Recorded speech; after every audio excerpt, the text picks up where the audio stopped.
A ship of the line was a type of naval warship constructed from the 17th through to the mid-19th century to take part in the naval tactic known as the line of battle, in which two columns of opposing warships would maneuver to bring the greatest weight of broadside firepower to bear. Since these engagements were almost invariably won by the heaviest ships carrying the most powerful guns, the natural progression was to build sailing vessels that were the largest and most powerful of the time. For the end of the 1840s, the introduction of steam power brought less dependence on the wind in battle and led to the construction of screw-driven, wooden-hulled ships of the line. A number of pure sail-driven ships were converted to this propulsion mechanism. However, the introduction of the ironclad frigate in about 1859 led swiftly to the decline of the steam-assisted ships of the line. The ironclad warship became the ancestor of the 20th century battleship, whose very designation is itself a contraction of the phrase ship of the line of battle, or more colloquially, line of battleship. The term ship of the line has fallen into disuse except in historical contexts, after warships and naval tactics evolved and changed from the mid-19th century. History predecessors the heavily armed carrack, first developed in Portugal for either trade or war in the Atlantic Ocean, was the precursor of the ship of the line.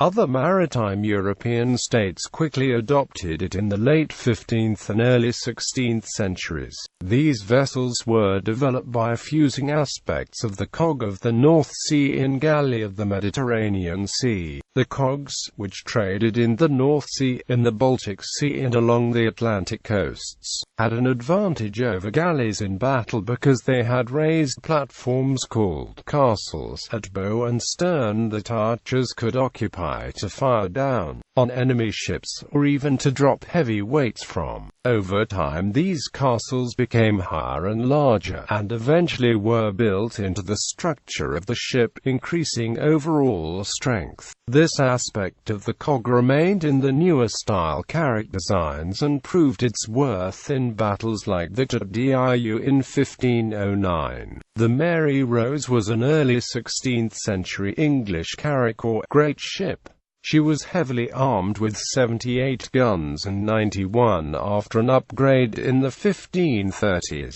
Built in Portsmouth in 1510 to 1512, she was one of the earliest purpose-built men of war in the English Navy. She was over 500 tons burthen, had a keel of over 32 meters and a crew that consisted of 200 sailors, 185 soldiers, and 30 gunners. Although the pride of the English fleet, she accidentally sank during the Battle of the Solent, the 19th of July 1545. Henry Gracedieu, nicknamed Great Harry, was another early English carrack, contemporary with Mary Rose. Henry Gracedieu was 165 feet long, weighing 1,000–1,500 tons and having a complement of 700–1,000. It is said that she was ordered by Henry VIII in response to the Scottish ship, Michael, launched in 1511. She was originally built at Woolwich Dockyard from 1512 to 1514 and was one of the first vessels to feature gun ports and had 20 of the new heavy bronze cannon, allowing for a broadside. In all she mounted 43 heavy guns and 141 light guns. She was the first English two-decker, and when launched she was the largest and most powerful warship in Europe, but she saw little action. She was present at the Battle of the Solent against Francis I of France in 1545, but appears to have been more of a diplomatic vessel, sailing on occasion with sails of gold cloth. Indeed, the great ships were almost as well known for their ornamental design as they were for the power they possessed. Carracks fitted for war carried large caliber guns aboard. Because of the higher freeboard and greater load-bearing ability, this type of vessel was better suited than the galley to gunpowder weapons. Because of the development for conditions in the Atlantic, these ships were more weatherly than galleys and better suited to open waters. The lack of oars meant that large crews were unnecessary, making long journeys more feasible. The disadvantage was that they were entirely reliant on the wind for mobility. Galleys could still overwhelm great ships, especially when there was little wind and they had a numerical advantage. But as great ships increased in size, galleys became less and less useful. Another detriment was the high forecastle, which interfered with the sailing qualities of the ship. The bow would be forced low into the water while sailing before the wind. But as guns were introduced and gunfire replaced boarding as the primary means of naval combat during the 16th century, the medieval forecastle was no longer needed, and later ships such as the galleon had only a low, one-deck high forecastle. By the time of the 1637 launching of England's Sovereign of the Seas, the forecastle had disappeared altogether. During the 16th century, the galleon evolved from the carrack. It was a longer and more maneuverable type of ship with all the advantages of the carrack. The main ships of the English and Spanish fleets in the Battle of Gravelines of 1588 were galleons. All of the English and most of the Spanish galleons survived the battle and the following storm, even though the Spanish galleons suffered the heaviest attacks from the English while regrouping the scattered fleet. By the 17th century, every major European naval power was building ships like these.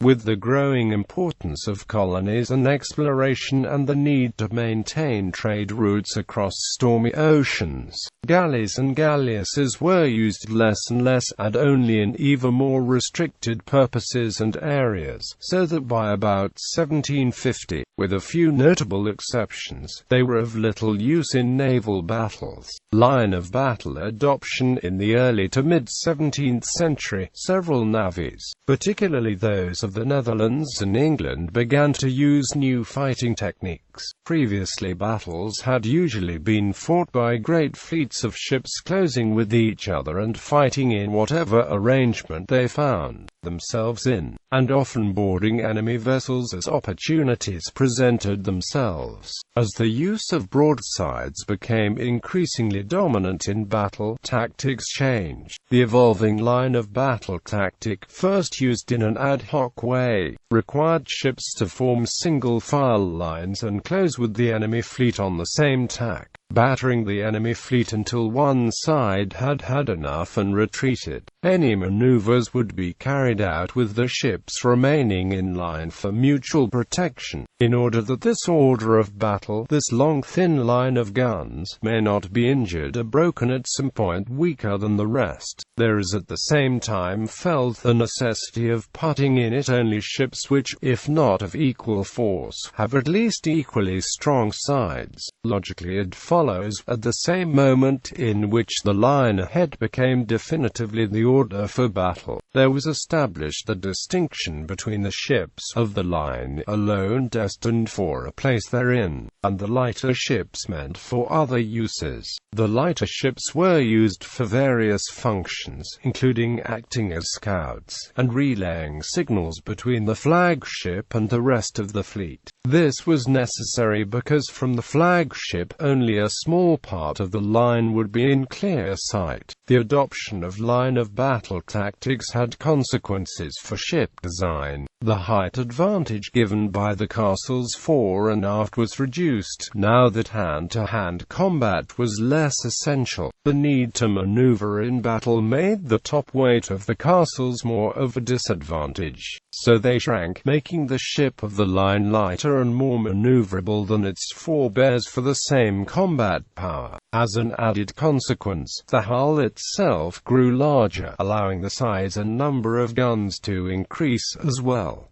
Evolution of design. In the 17th century, fleets could consist of almost 100 ships of various sizes, but by the middle of the 18th century, ship-of-the-line design had settled on a few standard types: older two-deckers of 50 guns, two-deckers of between 64 and 90 guns that formed the main part of the fleet, and larger three- or even four-deckers with 98 to 140 guns that served as admirals' command ships. Fleets, consisting of perhaps 10 to 25 of these ships, with their attendants, supply ships and scouting and messenger frigates, kept control of the sea lanes for major European naval powers whilst restricting the seaborne trade of enemies. The most common size of sail ship of the line was the 74, originally developed by France in the 1730s, and later adopted by all battleship navies. Until this time, the British had 6 sizes of ship of the line, and they found that the smaller 50 and 60 gun ships were becoming too small for the battle line, while their 80s and over were three-deckers and therefore unwieldy and unstable in heavy seas. The best were 70-gun three-deckers of about 46 meters long on the gun deck, while the new French 74s were around 52 meters. In 1747, the British captured a few of these French ships during the War of Austrian Succession. In the next decade, Thomas Slade broke away from the past and designed several new classes of 51 to 52 meter 74s to compete with these French designs, starting with the Dublin and Bellona classes.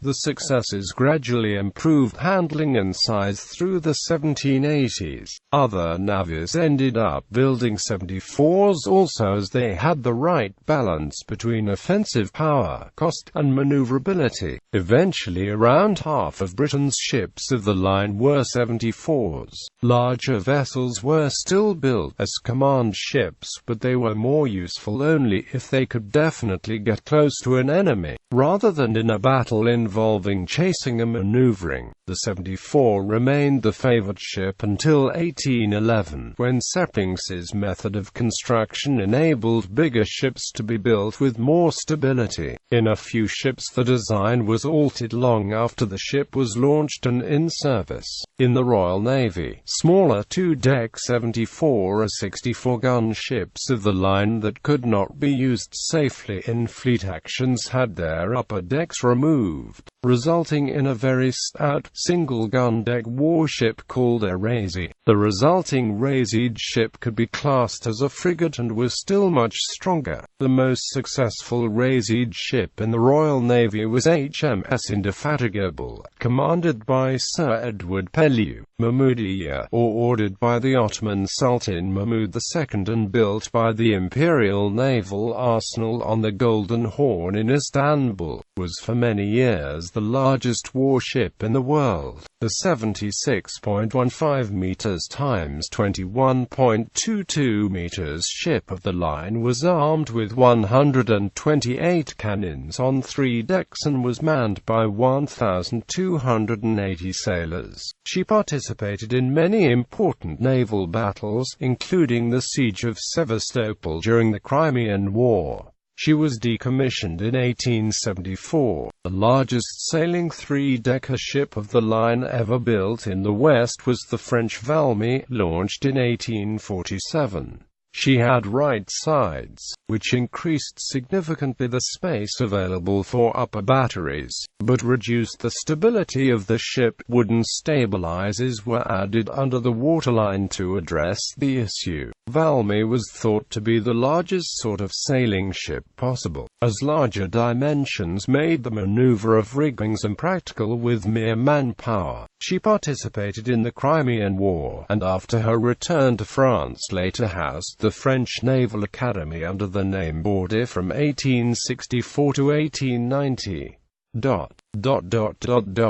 Steam power. The first major change to the ship-of-the-line concept was the introduction of steam power as an auxiliary propulsion system. The first military uses of steamships came in the 1810s, and in the 1820s a number of navies experimented with paddle steamer warships. The use spread in the 1830s, with paddle steamer warships participating in conflicts like the First Opium War alongside ships of the line and frigates. Paddle steamers, however, had major disadvantages. The paddle wheel above the waterline was exposed to enemy fire, while itself preventing the ship from firing broadsides effectively. During the 1840s, the screw propeller emerged as the most likely method of steam propulsion, with both Britain and the USA launching screw-propelled warships in 1843.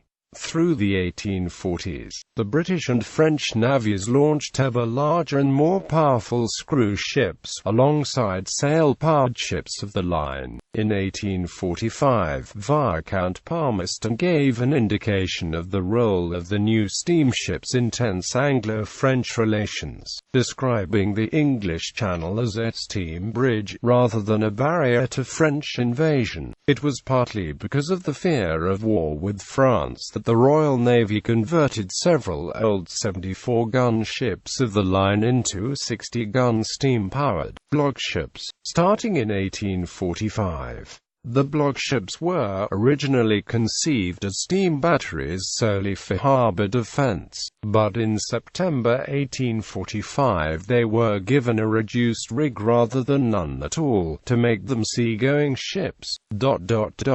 The block ships were to be a cost-effective experiment of great value. They subsequently gave good service in the Crimean War. The French Navy, however, developed the first purpose-built steam battleship with the 90-gun La Napoleon in 1850. She is also considered the first true steam battleship, and the first screw battleship ever. Napoleon was armed as a conventional ship of the line, but her steam engines could give her a speed of 12 knots, regardless of the wind conditions, a potentially decisive advantage in a naval engagement. 8 sister ships to La Napoleon were built in France over a period of 10 years, but the United Kingdom soon took the lead in production, in number of both purpose-built and converted units. Altogether, France built 10 new wooden steam battleships and converted 28 from older battleship units, while the United Kingdom built 18 and converted 41. In the end, France and Britain were the only two countries to develop fleets of wooden steam screw battleships, although several other navies made some use of a mixture of screw battleships and paddle steamer frigates. These included Russia, Turkey, Sweden, Naples, Prussia, Denmark, and Austria. Decline in the Crimean War. 6 line of battleships and 2 frigates of the Russian Black Sea Fleet destroyed 7 Turkish frigates and 3 corvettes with explosive shells at the Battle of Sinop in 1853. In the 1860s, unarmored steam line of battleships were replaced by ironclad warships. On March 8, 1862, during the first day of the Battle of Hampton Roads, 2 unarmored wooden frigates were sunk and destroyed by the Confederate ironclad CSS Virginia. However, the power implied by the ship of the line would find its way into the ironclad, which would develop during the next few decades into the concept of the battleship. Combat. In the North Sea and Atlantic Ocean, the fleets of England and later Britain, the Netherlands, France, Spain and Portugal fought numerous battles. In the Baltic Sea, Sweden, Denmark, the Netherlands, and Russia did likewise, while in the Mediterranean Sea, the Ottoman Empire, Venice, Spain, France, Britain and Russia battled. During the Napoleonic Wars, Britain's Royal Navy established itself is the supreme world naval power by defeating a Spanish fleet near Cape St. Vincent in 1797, a French fleet at the Bay of Abu Qir off the Egyptian coast at the Battle of the Nile in 1798, a combined Franco-Spanish fleet near Cape Trafalgar in Spain at the Battle of Trafalgar in 1805, and the Danish fleet in the bombardment of Copenhagen in the Second Battle of Copenhagen. Britain emerged from the Napoleonic Wars in 1815 with the largest and most professional navy in the world, composed of hundreds of wooden, sail-powered ships of all sizes and classes.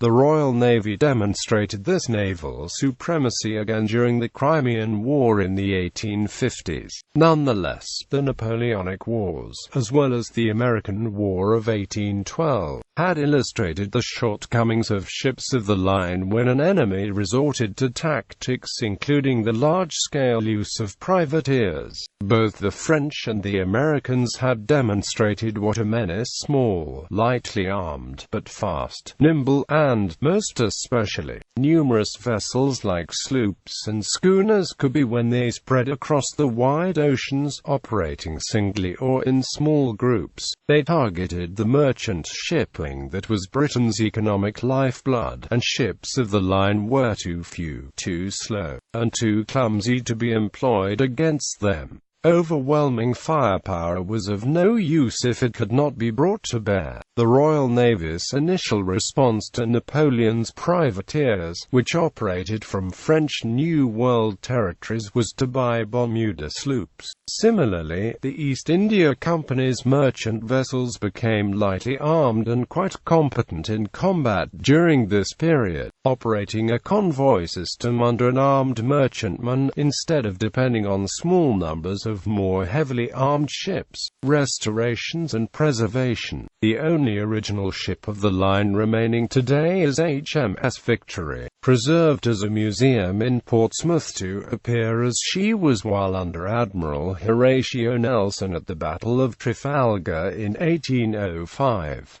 Although Victory is in dry dock, she is still a fully commissioned warship in the Royal Navy and is the oldest commissioned warship in any navy worldwide. Regal Skipper Vasa sank in the Baltic in 1628 and was lost until 1956. She was then raised intact, in remarkably good condition, in 1961 and is presently on display at the Vasa Museum in Stockholm, Sweden. At the time she was the largest Swedish warship ever built. Today the Vasa Museum is the most visited museum in Sweden. Bibliography